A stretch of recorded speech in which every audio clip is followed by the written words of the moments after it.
여러분, 안씨, 강씨, 최씨 하면 뭐가 생각나세요? 네, 안강채, 고집센 걸로 유명한 성이죠. 그래서 이런 말이 있대요. 김씨 3명이 어떤 사람 못 이긴다고요? 죽은 최씨 하나 못 이긴다. 네. 그 최씨 고집이 얼마나 센지요. 이미 죽었는데 살아있는 김씨, 그것도 3명이나 되는데 그 죽은 최씨 고집을 못 꺾는다.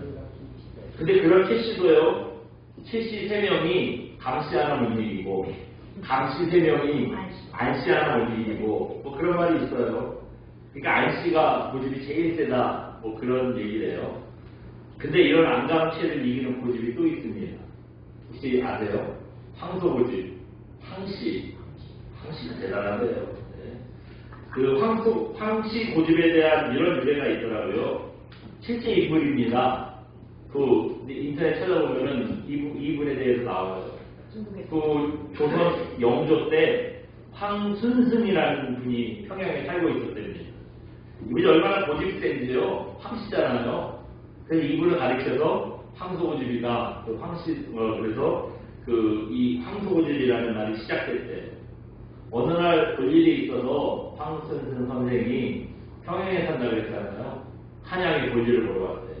이러다 보고 다시 평양으로 내려가려고 하는데 그 한양에서 평양 친구를 만난 겁니다. 황고집, 자네 웬일인가?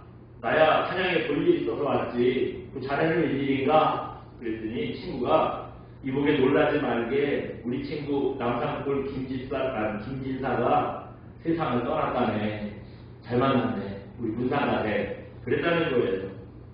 뭐 그렇죠. 일부러 평양에서 지금 문상을 하러 서울로 와야 되는데 서울에서 만났으니 얼마나 다행이에요. 근데 황고집이요, 자기는 안 간다는 거예요. 그 친한 친구인데 그 문상을 안 간다는 거예요.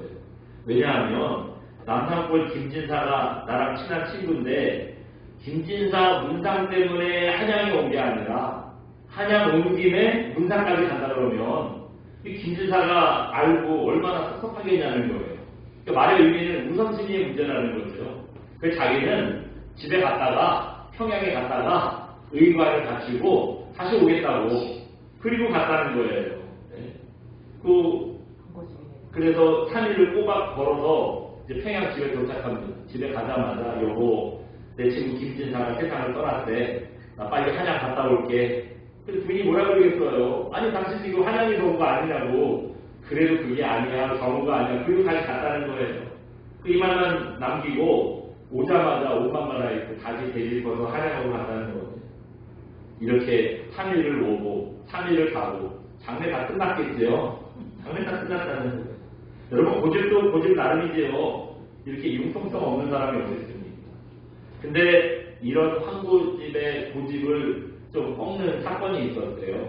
뭐냐면 황고집 아들이 결혼을 했고요. 혼인한 다음 날입니다. 새 며느리가 들어오면 어떻게 하죠? 그 부모님께, 시부모님께 이제 문안 인사를 오잖아요. 아침 일찍 일어나서 며느리가 인사 오길 기다리는데 아무리 기다려도 며느리가 안 오더라는 거예요. 화가 나서 하인을 불렀죠. 며느리가 왜 문안 인사 안 오냐고, 아직도 자고 있는 거냐고 가서 좀 알아보고 오라고 하인을 보냅니다.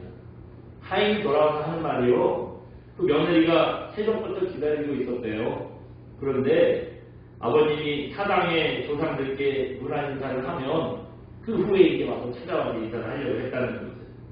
옛날에는 집안에 뭐 잔치를 앞두고 있거나 새 사람이 들어오거나 뭐 특별한 일이 있으면요, 그 조상님을 모시는 사당에 먼저 제사를 지내고 그런 일들을 진행했다고 그래요.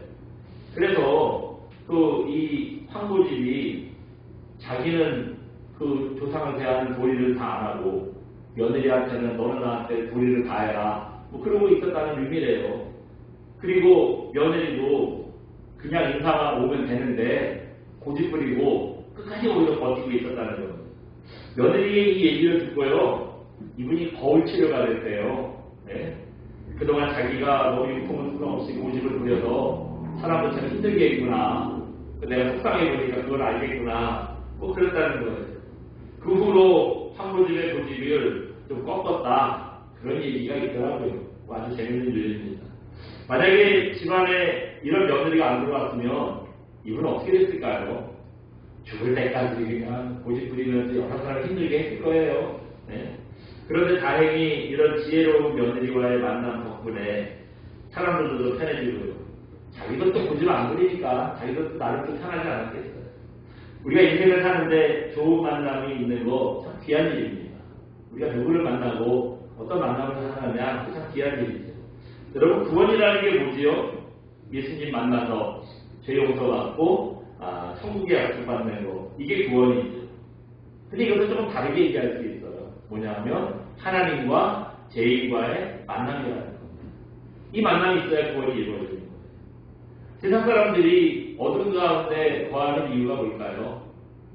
빛 대신 예수님을 만나지 못했기 때문이에요. 예수님을 만나지 못했으니까 뭐가 빛의 삶인지 뭐가 선의 삶인지 이거 모르는 거예요. 그러니까 죄가 죄인 줄도 모르고 계속 죄 짓고 어두움에 거하는 거죠. 여러분 고독이라는 건 뭘까요? 고독. 혼자 있는 게 고독이죠. 근데 단지 혼자 있는 거라고 생각하지 말고 조금 다르게 얘기하면은 만남이 없는 거예요. 그 인생에 만남이 없는 게 고독하지. 혼자 있어서 외로울 때 이거 고독하다 그러잖아요. 예수님 만나고 하나님의 인도하신 가운데 보면요 외롭지 않아요. 주님이 함께 하시는데 뭐가 외롭겠어요. 또 예수님 믿으면 교회 오잖아요. 교회 와서 성도들이랑 또 교제합니다. 그럼 또 다른 사람들이 또 안부도 묻고 교제하고 예배에 보니까 열심히 하고 이러면 뭐 외로울 때가 없대요. 어떤 분들은 뭐 일본말로 뭐라 그러죠? 그 은둔하고 혼자 사는 사람 코골이 뭐라 그러죠? 어쨌든 그런 사람들이 있어요. 성격적으로 자기는 사람들 만나기 싫대요. 세상에 나오지 않고 직구생활 안 하는 분들이 있어요. 스스로 자기를 고독하게 만드는 거죠. 그래놓고 또 외롭대요. 교회 오시라고 가서 예수님도 믿고 성도들이랑 교제도 하고 이런 외롭지 않다고 신앙생활하자 그러면 안 하죠. 쉽게 교회 외롭다고 하면서 교회도 쉽게 안 옵니다. 그러면서 자기도 사람을 만난대요. 만나서 뭐 하세요? 술 먹는데요. 여러분 술이라는 게 술 마시면 어떠냐 물어보니까 술 마실 때는 여러분 좋은데 대부분 보면 어떻죠? 헤어지고 나면 헛헛하더라. 마실 때만 또 둘도 친구 같고 막 그런데 헤어지면 또 헛헛하다는 그래서 외롭다는 거예요. 그런 거 보면 만나는 것도 중요한데 어떤 만남이 돼야 되느냐 이것도 참 중요한 것 같아요. 여러분 술이라는 게 그렇잖아요. 왜 문제냐 하면 취하면 그 사이에서 무슨 일이 있었나를 몰라요. 남들을 막 위로해준다고 막 하는데 이거 술 기운에 위로받고 위로하고 하니까 그 사이에 무슨 일이 있었는지 어떻게 알아요. 그러니까 이런 친구들 만나봐야 마음에 채워지는 것도 없고 습격을 하고 오히려 외로운 거죠. 하지만 여러분 우리가 주님 안에서 교제하는 거 어떻습니까? 서로 걱정해줘요. 근데 우리는 걱정하면 끝이지 않잖아요. 기도해주잖아요. 관심 갖고 기도해주고 또 여러분 기도하면 어때요? 응답받아요. 그럼 또 응답받은 또 은혜를 나누고 우리 삶이 이렇잖아요. 네? 그러니까 여러분 이런 만남이 얼마나 은혜가 되고 서로 마음이 든든합니까? 주님과 동행하고 주님 안에서 우리가 믿음 안에서 서로 교제하면요 그래서 외로울 데가 없다 하는 거예요.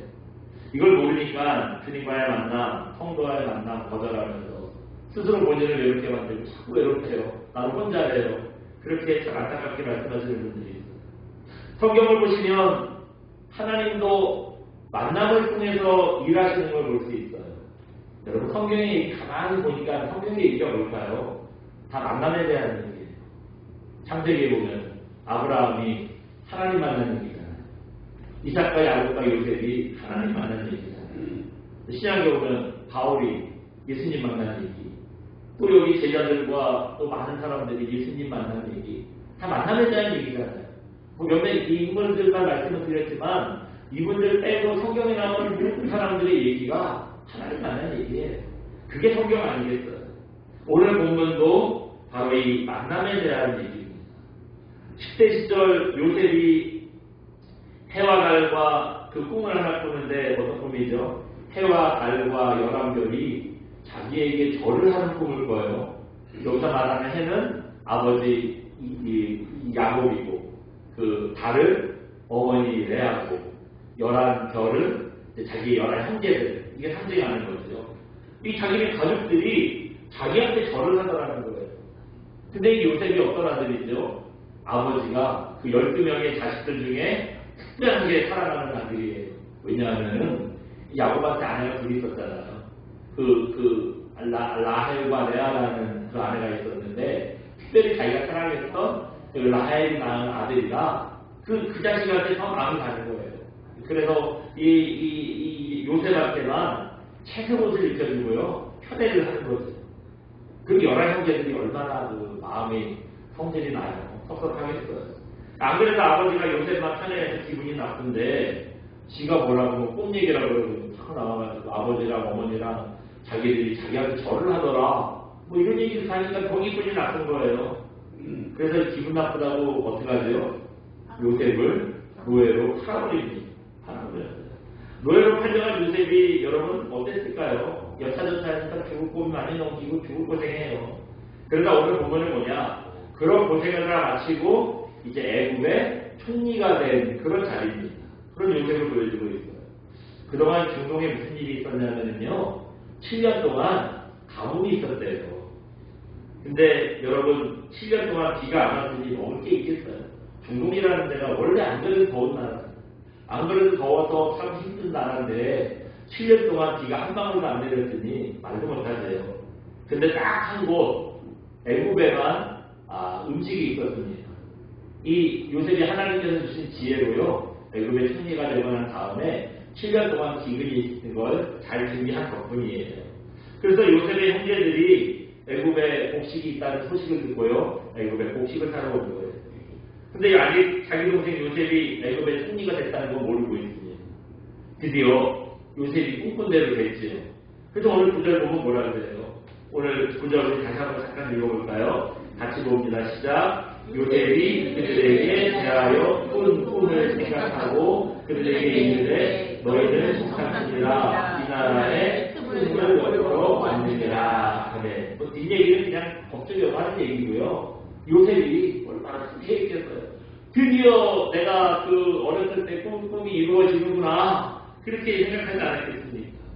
아까 요셉이 해와를 여러분들 자기한테 절하는 못 꾸고 이게 계기가 돼가지고 형들의 미움을 당하고 팔려갔잖아요. 근데 지금 눈앞에 애굽의 총리가 자기들이 팔아먹었던 그 옛날의 동생이라는 거, 형들은 꿈에도 생각 못하고 있고요, 곡식을 사야 되니까 이제 머리를 조아리고 굽신거리고 있는 거예요. 이게 지금 오늘 본문입니다. 여러분, 이런 본문을 통해서 우리가 생각해보고 싶은 게 있어요. 한번 잠깐 보여주시겠어요? 같이 읽어봅니다. 하나님께서는 나쁜 환경을 통해서도 좋은 만남을 인도해 주십니다. 아멘. 여러분, 하나님은 어떤 분이시래요? 네. 나쁜 환경, 좋지 않은 환경, 이런 환경을 통해서도 좋은 만남을 인도해 주시는 분이라는 거예요. 우리는 주로 만남에 대한 어떤 만남 생각하죠? 좋은 만남을 생각하죠. 특히 나한테 이익이 되는 만남. 뭐 고등학교 때까지는 그냥 친구 허물없이 다 똑같이 학교 다니니까 그놈이 그놈 같고 저 똑같잖아요. 근데 나중에 성인이 돼서 만나보면은 차이가 있어요. 그때부터는 어떤 사람들 찾아다녀요? 나한테 이익을 줄 만한 사람, 저 사람 아니면 내가 도움이 될 만한 사람, 나도 모르게 그런 사람을 찾게 돼 있어요. 그렇다 보니 나보다 좀 못하거나 아니면 좀 환경이 좀 좋지 않다거나 이거는 저절로 피하게 돼 있어요. 나도 모르게 피하게 돼 있어요. 근데 하나님은 어떤 분이시라고요? 우리가 피하고 싶은 환경, 우리가 피하고 싶은 만남인데 오히려 그런 만남을 통해서 좋은 만남이 되도록 인도해 주시는 분이에요. 오늘 본문이 딱 그렇잖아요. 지금 요셉이 형들 만났는데 환경이 어때요? 아주 최악입니다. 7년 동안 가뭄이 든 그런 최악의 환경이에요. 여러분, 지금도 1년 농사 망쳐보세요. 나라 난리 납니다. 근데 1년도 아니고 그 옛날에 7년이나 이거 뭐 농사가 안 됐으니 굶어 죽는 사람도 많았을 거고요. 나라가 뭐 이 사람들 다 고생을 이루 말할 수도 없겠죠. 근데 그런 최악의 상황에서 하나님께서 요셉을 만나게 하신 거예요. 또 하나님께서 이 요셉과의 만남을 주관해 주셨기 때문에, 그 만남을 인도해 주셨기 때문에 결과도 좋습니다. 뭐냐면 형들이랑 관계가 회복이 돼요. 서로 화해가 되는 거예요. 아까 말씀드렸잖아요. 이 형들이 어떤 사람들이죠? 기분 나쁘다고 동생을 노예로 팔아먹은 사람들이에요. 그러니까 이 요셉 입장에서 보면은 옛날에 힘없어서 팔려가고 뭐 그냥 꼼짝 못했지만 지금은 자기가 애굽의 승리잖아요. 예? 뭐 곡식을 잘 알았어도 그래요. 내가 알아가지고 수송을 해가지고 우리 지금 이 형제들 어디 사나 해가지고 군대 보내가지고 싹 쓸어버려도 이 당시에 이스라엘이라는 나라도 없고요. 그냥 한 동네에서 아브라함 가족들이 모여 살고 있을 때예요.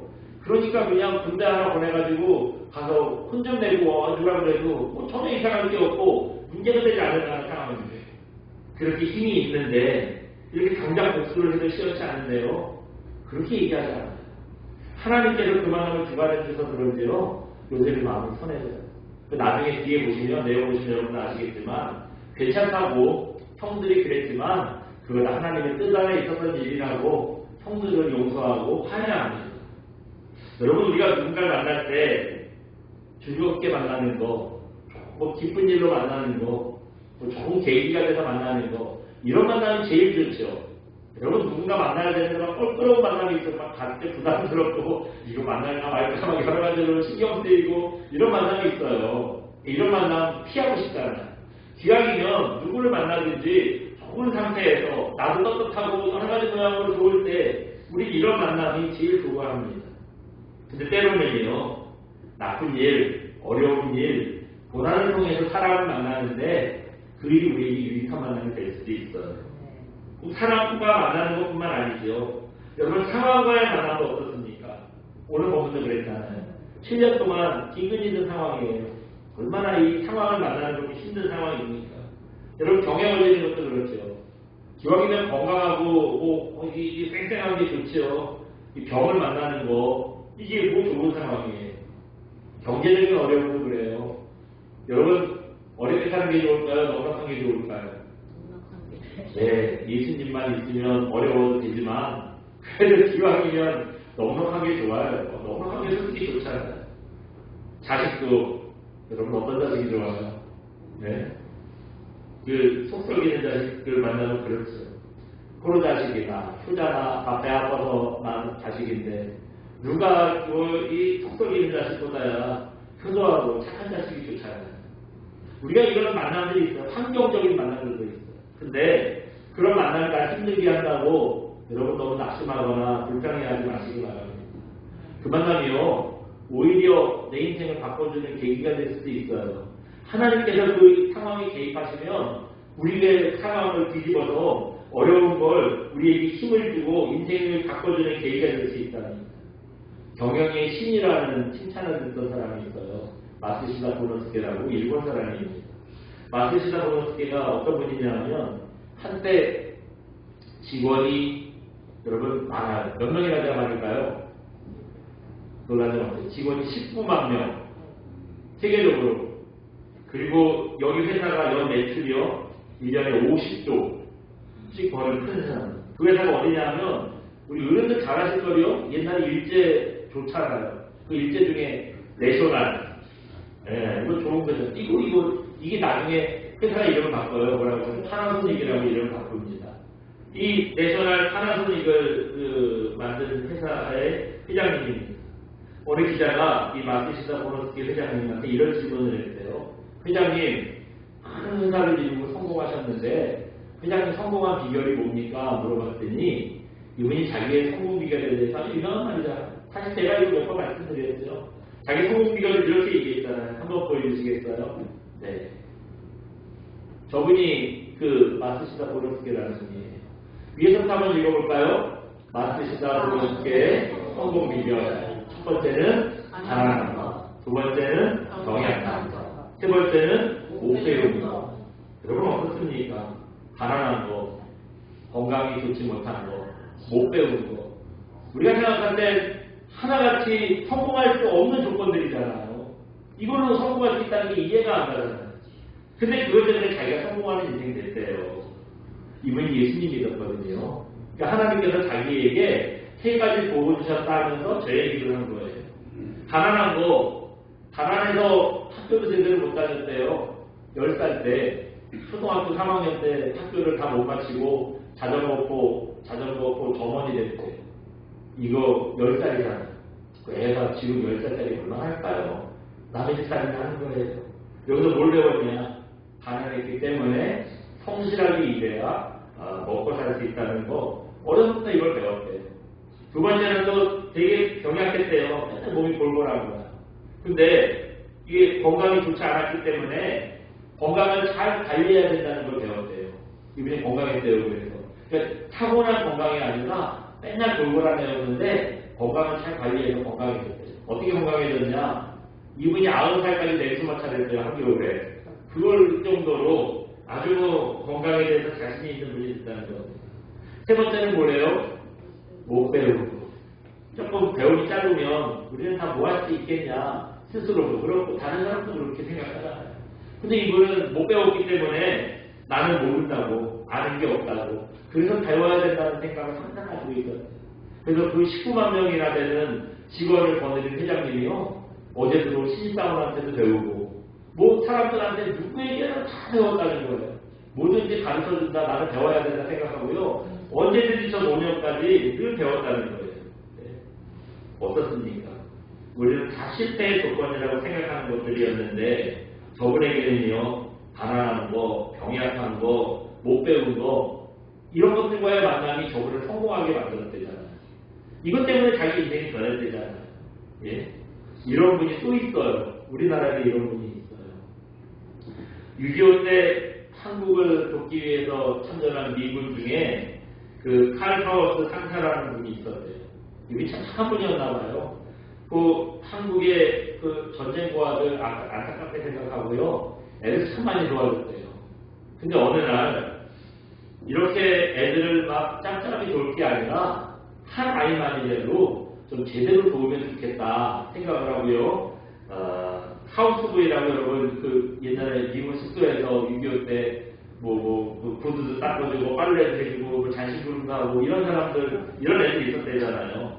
하우스보이 중에 하나를 자기가 택해서 자기 숙소에 친구를 만난 하우스보이를 미국에 유학을 보내줬대요. 그렇다고 이분이 부자도 아니에요. 자기도 가난한 탄광촌에서 태어나서 대학도 못 가고 빨리 돈을 벌어야겠다 해서 한국 전쟁에 돈 벌러 참전하는 거예요. 뭐 그런 분이었다는 거예요. 근데 자기를 희생해가면서 이 한국 아이를 대학까지 보내준 거예요. 그 미국은 비싸요, 대학이. 우리나라보다 말도 못하게 비싸다고. 그러니까 이때에도 그 대학을 그래서 공부를 좀 오래 시켜주려고요. 결혼도 안 했대요. 그거 하는 것만 열심히 했다는 거예요. 그러다가 결혼의 기회도 놓치고 끝까지 혼자 살았다고 그러더라고요. 뭐 바로 이분입니다. 한번 보여주시겠어요? 네. 저분이에요. 저 옆에 백인이 그 칼 파워스 상사라는 분이고요. 옆에 청년이 저 칼 파워스의 도움으로 대학까지 마친 그 대학뿐만 아니라 박사까지 했어요. 마침 한국 청년이에요. 어때요? 생긴 것도 아주 그냥 담솔같이 깐깐하고 똑부러지게 생겼죠. 네. 저 청년이 누구냐면 수원중앙침례교회 목회하시고 극동방송 이사장 하시고 옛날에 우리나라 그 세계적인 전도자 빌리그레암 목사님 오셨잖아요. 그때 설교 통역도 하시고 그냥 우리나라 그 침례교 통제가 아니라 침례교는 세계 그런 그 모임이 있대요. 그 세계 침례교 통제까지 하신 그 김장한 목사님입니다. 그 김장한 목사님이 큰 목회하고 세계적인 목회자라고 우리가 좀 그렇게 했는데 그분이 그렇게 어렵게 사셨대요. 진짜 미래를 보면 아무것도 될 수 없는 상황이었는데 저 그 칼파워스를 만난 덕분에 인생이 바뀐 거예요. 그러니까 칼파워스와 김장한 목사님을 만남도 아주 귀한 만남이죠. 이분이 자기가 그 도움을 받았던 저 칼파워스에 대해서 간증을 참 많이 하셨어요. 네. 비록 전쟁통이라는 최악의 환경이지만 그런 최악의 환경 속에서 하나님께서 칼파워스라는 그런 고마운 노인을 만나게 하지 않았습니다. 만약에 전쟁이 안 일어났다면 우리나라가 그만하게 살았다면 저분이 우리나라 올 일도 없고 우리나라 올 일도 없었으면 아마 그분 저 김장한 목사님도 미국 가서 공부 못하고 그냥 우리나라에서 어렵게 어떻게 살다가 그냥 뭐 말았겠죠. 네. 근데 그런 상황 최악의 환경이었지만 그 환경 덕분에 칼파워스 만났잖아요. 그 덕분에 이분이 세계적인 목회자가 되고 많은 영혼을 하나님께 인도하는 그런 목회자가 되지 않았습니다. 우리가 살다 보면 뭐 평안하고 좋기만 하던가요? 고난도 있고 인생이 어려울 때도 분명히 있어요. 그렇다고 여러분 인생을 너무 빨리 여러분 판단하지 마시기 바랍니다. 내 인생은 실패한 인생이라고 여러분 너무 빨리 결론 내지 마시기 바랍니다. 지금 나쁜 게요 진짜 나쁜 게 아닐지 몰라요. 네. 요새 형제들 만난 것처럼 김장한 목사님이 칼카우스 만난 것처럼 나쁜 환경을 통해서 하나님께서 역사하시면 귀한 만남을 이루실 수 있잖아요. 여러분 그렇기 때문에 어떤 상황 속에서도 미리 낙심하고 포기하지 않는 성령님의 인도하심을 구하는 저 여러분 되시기 바랍니다. 아무리 나쁜 환경 속에서도 성령께서 인도하시는 좋은 만남을 이루어 가시는 저 여러분 되시기를 주님의 이름으로 축원드립니다. 우리 시간 함께 찬양하고 기도합니다. 감사해요. 깨닫지 못했었는데 함께 찬양하고 기도하겠습니다.